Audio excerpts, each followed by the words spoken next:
ધોરણ 6 પ્રકરણ 6 મૌર્ય યુગ ચંદ્રગુપ્ત અને સમ્રાટ અશોક.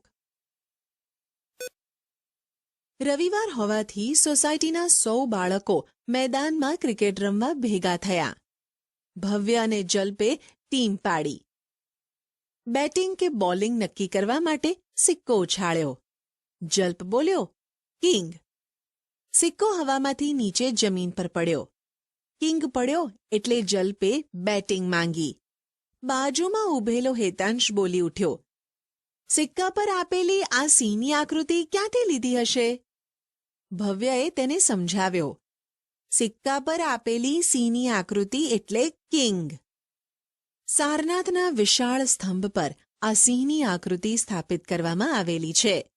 આ સ્તંભને મૌર્ય વંશના સમ્રાટ અશોક દ્વારા નિર્માણ કરવામાં આવ્યો હતો. ભારતે તેને રાષ્ટ્રીય પ્રતીક તરીકે સ્વીકારેલ છે. મૌર્ય વંશ, સ્થાપક અને શાસક. 1. ચંદ્રગુપ્ત મૌર્ય, મૌર્ય વંશના સ્થાપક. ઈસવીસન પૂર્વે 321 થી ઈસવીસન પૂર્વે 297. બાળપણમાં રાજાની રમત રમતા ચંદ્રગુપ્તનું હીર પારખીને તક્ષશિલાના કૌટિલ્ય ગોત્રના આચાર્ય વિષ્ણુગુપ્તે એટલે કે ચાણક્યએ તક્ષશિલા લઈ જઈ તેને શસ્ત્ર અને શાસ્ત્રોની તાલીમ આપી.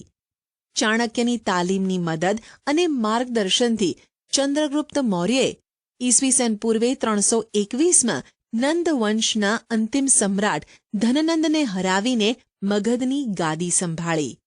મૌર્ય વંશની સ્થાપના કરી. ચાણક્યની રાજનીતિ અને વહીવટ અંગેની કુશળતાનો સંપૂર્ણ લાભ ચંદ્રગુપ્તને મળ્યો. ચાણક્ય દ્વારા લખાયેલા અર્થશાસ્ત્ર નામના ગ્રંથમાંથી તે સમયની રાજકીય, આર્થિક અને સામાજિક જીવનની માહિતી મળી રહે છે. ચંદ્રગુપ્તની તમામ સિદ્ધિઓમાં ચાણક્યના મુત્સુદ્દીગીરીવાળા માર્ગદર્શને ઘણો મહત્વનો ભાગ ભજવ્યો હતો. ગ્રીક રાજા સેલ્યુકસ નિકોતરને હરાવીને ચંદ્રગુપ્તે 4 પ્રદેશો કાબુલ, કંધાર, હેરાત અને બલુચિસ્તાન જીત્યા હતા. ચંદ્રગુપ્તની બહાદુરીથી પ્રભાવિત થઈ સેલ્યુકસે પોતાની પુત્રી હેલેનાને ચંદ્રગુપ્ત સાથે પરણાવી અને પોતાના રાજદૂત મેગસ્થનીસને તેના દરબારમાં મોકલ્યો. પાટલીપુત્રમાં રોકાણ દરમિયાન મેગસ્થનીસે લખેલ પુસ્તક ઇન્ડિકામાંથી મગધ સામ્રાજ્યના પાટનગર અને એના વહીવટ વિશેની અગત્યની અને આધારભૂત જાણકારી મળે છે. રાજ્ય વિસ્તાર. ચંદ્રગુપ્તે પોતાની વીરતા અને ચાણક્યની રાજનૈતિક કુશળતાથી પોતાની સત્તાનો પ્રસાર ભારતના અન્ય પ્રદેશોમાં કરી સમગ્ર ભારત પર એક સાર્વભૌમ સત્તા સ્થાપવાનો પ્રયત્ન કર્યો. ઉત્તરમાં અફઘાનિસ્તાન, પેશાવર, કંધારથી લઈને પૂર્વમાં બંગાળ સુધી તેનું શાસન હતું. પશ્ચિમ ભારત પર પણ એની સત્તા હતી. સૌરાષ્ટ્રમાં પણ તેનું શાસન હોવાનું તથા પુષ્યગુપ્ત નામના વૈશ્ય અમાત્યને ત્યાંના રાષ્ટ્રીય એટલે કે રાજ્યપાલ તરીકે નિમ્યા હોવાનું આધારોમાં જણાવેલ છે. સૌરાષ્ટ્રમાં આવેલ ગિરિનગર જૂનાગઢના ગિરનાર પર્વતમાંથી નીકળતી નદીઓ પર બંધ બાંધીને પુષ્યગુપ્તે સુદર્શન તળાવનું નિર્માણ કરાવ્યું હતું. દક્ષિણ ભારતના કોંકણ, કર્ણાટક, મહારાષ્ટ્ર વગેરે પ્રદેશો પણ મગધ સામ્રાજ્યનો એક ભાગ હતા. વાયવ્યમાં છેક પશ્ચિમ ગાંધાર, અફઘાનિસ્તાન સુધીના પ્રદેશો પણ ચંદ્રગુપ્તની સત્તા હેઠળ હતા. આમ સમગ્ર ભારત પર મૌર્ય સામ્રાજ્યની સાર્વભૌમ સત્તા પ્રવર્તતી હતી. જાણવા જેવું. રાજદૂત, એલચી. એક રાજ્યનો બીજા રાજ્યમાં મોકલવામાં આવતો પ્રતિનિધિ. ભારતમાં આવેલ અન્ય દેશોની એલચી કચેરીઓના કાર્ય વિશે તમારા શિક્ષક પાસેથી જાણકારી મેળવો. ચંદ્રગુપ્તે તેના જીવનનો અંતિમ સમય જૈન મુનિ ભદ્રબાહુ સાથે મૈસૂર, હાલ કર્ણાટકના શ્રવણબેલગોળામાં વિતાવ્યો હતો. ઈસવીસન પૂર્વે 297માં તે મૃત્યુ પામ્યો. ચંદ્રગુપ્તે 24 વર્ષ રાજ્ય કર્યાનું અને છેલ્લા વર્ષોમાં તેણે જૈન ધર્મ અપનાવ્યાની વાત જૈન પુરાણોમાંથી મળી આવે છે. ભારતમાં મૌર્ય વંશની સ્થાપના પહેલાનો ઇતિહાસ આદ્ય ઇતિહાસ તરીકે ઓળખવામાં આવે છે. મૌર્ય વંશની સ્થાપનાની ચોક્કસ અને આધારભૂત માહિતી વિવિધ સ્ત્રોતોમાંથી મળી રહે છે. ચંદ્રગુપ્ત મૌર્ય દ્વારા વિષ્ણુગુપ્ત ચાણક્યની મદદથી સ્થાપવામાં આવેલું મૌર્ય સામ્રાજ્ય ભારતનું પ્રથમ ઐતિહાસિક સામ્રાજ્ય કહેવાય છે. મૌર્ય વંશની જાણકારી મેળવવાના સ્ત્રોત. ક્રમ, કૃતિ, લેખક. 1. અર્થશાસ્ત્ર, આચાર્ય વિષ્ણુગુપ્ત ચાણક્ય, કૌટિલ્ય. 2. ઇન્ડિકા, મેગસ્થનીસ. 3. દીપવંશ અને મહાવંશ, બૌદ્ધ ગ્રંથો, સિલોન. 4. મુદ્રા રાક્ષસ, નાટક, વિશાખદત્ત. આ ઉપરાંત મૌર્ય સમ્રાટોએ કોતરાવેલ શિલાલેખો, સ્તંભલેખો, ગુફાલેખો, સ્તૂપો અને વિહારો વગેરેમાંથી પણ ઐતિહાસિક માહિતી પ્રાપ્ત થાય છે. વિચારો. વર્તમાન સમયમાં તમારે કોઈ વ્યક્તિ, વસ્તુ કે સ્થળ વિશે માહિતી મેળવવી હોય તો તમે કેવી રીતે મેળવો છો? Grand trunk road, GTR, Asia ખંડનો સૌથી જૂનો અને લાંબો મુખ્ય રોડ છે. આ રોડનું નિર્માણ સૌપ્રથમ ચંદ્રગુપ્ત મૌર્યના સમયમાં થયું હતું. તે તામ્ર લિપિત થઈને તક્ષશિલા અને તક્ષશિલાથી મધ્ય એશિયાને જોડતો હતો. તે સમયે ગંગાના મેદાનથી ગંધાર સુધી આ રોડ વિસ્તરેલો હતો. શેરશાહ શૂરીએ પોતાના શાસનકાળમાં આ રોડનું પુનઃનિર્માણ કરાવ્યું હતું. અંગ્રેજ શાસનકાળ દરમિયાન ડેલહાઉસીએ કોલકાતાથી પેશાવર સુધી આ રોડનું પુનઃનિર્માણ કરાવ્યું હતું. વર્તમાન સમયમાં આ રોડ દિલ્હીથી કોલકાતા સુધીના રાષ્ટ્રીય ધોરીમાર્ગથી ઓળખાય છે. 2. બિંદુસાર, ઈસવીસન પૂર્વે 297 થી ઈસવીસન પૂર્વે 273. ચંદ્રગુપ્તના અવસાન બાદ તેનો પુત્ર બિંદુસાર મગધની ગાદીએ આવ્યો. પિતા ચંદ્રગુપ્ત તરફથી વારસામાં મળેલું વિશાળ સામ્રાજ્ય યથાવત ટકાવી રાખી તેની ભેટ પુત્ર અશોકને આપી એ જ બિંદુસારની મોટામાં મોટી સિદ્ધિ ગણાય છે. અને રાજકુમાર અશોકની અવંતીના રાષ્ટ્રીય રાજ્યપાલ તરીકે નિમણૂક થઈ હતી. સુશીમના સમયમાં તક્ષશિલામાં થયેલ બળવાને નિયંત્રિત કરવામાં તે નિષ્ફળ રહ્યો. જ્યારે અશોકે આ કાર્ય સફળતાપૂર્વક પાર પાડી બળવો દબાવી દીધો. બિંદુસારે તેના શાસનકાળમાં કોઈ નવો પ્રદેશ જીત્યો ન હતો, પરંતુ ગ્રીક રાજ્યો સાથેના મૈત્રીભર્યા સંબંધો જાળવી રાખ્યા હતા. તેણે મગધની ગાદી પર લગભગ 25 વર્ષ સુધી રાજ્ય કર્યું. 3. સમ્રાટ અશોક, ઈસવીસન પૂર્વે 273 થી ઈસવીસન પૂર્વે 232.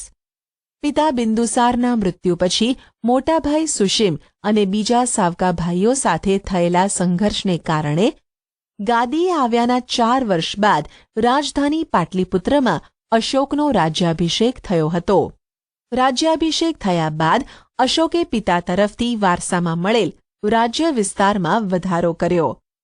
તેના શિલાલેખમાં જણાવ્યા મુજબ તેનું સામ્રાજ્ય વાયવ્ય સરહદે આવેલા કંદહાર અને પેશાવરથી ઉત્તર ભારતમાં નેપાળ સુધી, દક્ષિણે મૈસૂર હાલનું કર્ણાટક સુધી, પશ્ચિમે ગુજરાત સૌરાષ્ટ્ર સુધી, પૂર્વમાં મગધ હાલનું બિહાર, કલિંગ હાલનું ઓડિશા સુધી ફેલાયેલું હતું. કલિંગનું યુદ્ધ અને અશોકનું હૃદય પરિવર્તન. મગધની પાડોશમાં આવેલ કલિંગ હાલનું ઓડિશા નંદ રાજાઓના સમયમાં મગધ સામ્રાજ્યનો જ એક ભાગ હતું, પરંતુ મૌર્ય શાસનની સ્થાપના સમયે તે સ્વતંત્ર થઈ ગયેલું. કલિંગને ફરીથી મગધ સામ્રાજ્યનો ભાગ બનાવવાની મહત્વાકાંક્ષા રાખનાર અશોકે રાજ્યાભિષેક પછીના 8મા વર્ષે એટલે કે ઈસવીસન પૂર્વે 261 કલિંગના રાજા જયંત સામે યુદ્ધ જાહેર કર્યું. આ યુદ્ધમાં અશોકનો વિજય થયો. યુદ્ધમાં વિજય મેળવ્યા બાદ યુદ્ધભૂમિ અને નગરમાં ફરતા અશોકે બધે જ દુઃખ અને શોકનું વાતાવરણ જોયું. યુદ્ધમાં થયેલ ખુવારી અને સ્ત્રીઓ બાળકોને રડતા જોઈને કલિંગ પર મેળવેલી જીતનો આનંદ ઓસરી ગયો. અશોકના મનની શાંતિ હણાઈ ગઈ. યુદ્ધમાં થયેલી ખુવારીને કારણે અશોકના હૃદયમાં ભારે સંતાપ અને પશ્ચાતાપની લાગણી જન્મી. યુદ્ધની નિરર્થકતા સમજાઈ જવાને કારણે કલિંગનું યુદ્ધ તેના જીવનનું અંતિમ યુદ્ધ બની રહ્યું. બૌદ્ધ સાધુ ઉપગુપ્તના ઉપદેશથી તેણે શસ્ત્રોનો ત્યાગ કરી શાસ્ત્રોનું શરણ લીધું. બૌદ્ધ ધર્મ અંગીકાર કરી અશોક રાજદ્વારી પુરુષમાંથી ધર્માનુરાગી અશોક બની ગયો. અશોક પહેલો એવો શાસક હતો જેણે શિલાલેખો દ્વારા પોતાનો સંદેશ પ્રજા સુધી પહોંચાડવાનો પ્રયત્ન કર્યો. અશોકના મોટા ભાગના અભિલેખોની ભાષા પ્રાકૃત અને લિપિ બ્રાહ્મી છે. બ્રાહ્મી લિપિ આધુનિક ભારતની મોટા ભાગની લિપિઓ બ્રાહ્મી લિપિમાંથી વિકસી છે. અહીં તમે અ અક્ષર જુદી જુદી લિપિઓમાં જોઈ શકો છો. કલિંગના યુદ્ધનું વર્ણન કરતો અશોકનો શિલાલેખ. કલિંગના યુદ્ધનું વર્ણન કરતા અશોકે પોતાના કલિંગના શિલાલેખમાં લખાવ્યું છે કે રાજા બન્યાના 8 વર્ષ પછી મેં કલિંગ પર વિજય મેળવ્યો. લગભગ 1.5 લાખ લોકો કેદ કરાયા. 1 લાખથી વધુ લોકો માર્યા ગયા. એનાથી મને અપાર દુઃખ થયું છે. જે લોકો પોતાના સગા સંબંધીઓ અને મિત્રોને ખૂબ ચાહે છે તથા પોતાના દાસો અને મૃતકો પ્રત્યે દયાવાન હોય છે તે પણ યુદ્ધમાં માર્યા જાય છે અથવા પોતાના સ્નેહીજનોને ખોઈ બેસે છે. તેનાથી મને પશ્ચાતાપ થઈ રહ્યો છે. હવે મેં ધમ્મ પાલન કરવાનો અને અન્ય લોકોને તેનો ઉપદેશ આપવાનો નિશ્ચય કર્યો છે. હું માનું છું કે ધમ્મના માધ્યમથી લોકોના દિલ જીતવા એ જબરજસ્તીથી વિજય મેળવવા કરતાં વધારે સારું છે. હું આ અભિલેખ ભવિષ્ય માટે એક સંદેશ રૂપે કોતરાવી રહ્યો છું કે મારા પછી મારા પુત્રો અને પૌત્રો પણ યુદ્ધ ન કરે. ધમ્મનો ફેલાવો કેવી રીતે કરી શકાય તે અંગે તેમણે વિચારવું જોઈએ. ધમ્મ સંસ્કૃત શબ્દ ધર્મનું પ્રાકૃત રૂપ છે. વિચારો. કલિંગના યુદ્ધ પછી અશોકના વિચારોમાં શું પરિવર્તન આવ્યું? ગુજરાતના જૂનાગઢમાં ગિરનાર પર્વત તરફ દામોદર કુંડ જતા અશોકનો શિલાલેખ મળી આવેલ છે જે પ્રાકૃત ભાષામાં લખાયેલ છે. આ શિલાલેખમાં 3 રાજવીઓના લેખો છે. આ લેખ રાજા મહાક્ષત્રપ રુદ્રદામાનો લેખ છે. આ લેખમાં મૌર્ય રાજા ચંદ્રગુપ્તના રાષ્ટ્રીય પુષ્યગુપ્ત દ્વારા નિર્માણ કરવામાં આવેલ સુદર્શન તળાવ એટલે કે જળાશય અને અશોકના રાષ્ટ્રીય યવનરાજ દ્વારા સિંચાઈ માટે તેમાંથી નહેરો કાઢવાની વિગતો આપવામાં આવેલ છે. જે સ્થળોએ અશોકના શિલાલેખો મળ્યા છે તેની વધુ માહિતી માટે નકશો 6.2નો અભ્યાસ કરવો. વિચારો. નકશાનો અભ્યાસ કરી તમારા શિક્ષકની મદદથી નીચેના પ્રશ્નોના જવાબ તમારી નોટબુકમાં લખો. અશોકના શિલાલેખો ક્યાંથી મળી આવ્યા છે? આ સ્થળો વર્તમાન સમયમાં ક્યાં આવેલા છે તે શોધો. ધર્મ પ્રચારક તરીકે અશોક. અશોકે દેશભરમાં આવેલા બૌદ્ધ તીર્થધામોની યાત્રા કરી. યાત્રા દરમિયાન બૌદ્ધ ધર્મનો પ્રચાર કર્યો. અશોકે ગૌતમ બુદ્ધના ઉપદેશોમાંથી પ્રેરણા મેળવી પોતાની પ્રજાને ધમ્મનો માર્ગ બતાવવા પોતાના સામ્રાજ્યમાં ઠેર ઠેર શિલાલેખો અને સ્તંભાલેખો કોતરાવ્યા.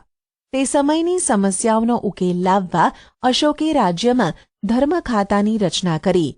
આ ખાતાના ઉપરી તરીકે નિમાયેલ ધમ્મ મહામાત્ર નામના અધિકારીએ પ્રજામાં બૌદ્ધ ધર્મનો પ્રચાર કરી તેમનું નૈતિક ધોરણ ઊંચું લાવવાનું કાર્ય કરવાનું હતું. અશોકે રાજ્યમાં શિકાર કરવા પર પ્રતિબંધ ફરમાવી પશુઓની હિંસા બંધ કરાવી. તેણે ગૌતમ બુદ્ધના પ્રેમ, દયા, કરુણા, અહિંસા, સદાચાર, અનુકંપા જેવા સિદ્ધાંતોના પ્રચાર પર ભાર મૂક્યો. ઉપદેશની સાથે સાથે કેટલીક લોકોપયોગી વાતો પણ શિલાલેખોમાં કોતરાવી. અશોકનો પ્રજાજોગ સંદેશ.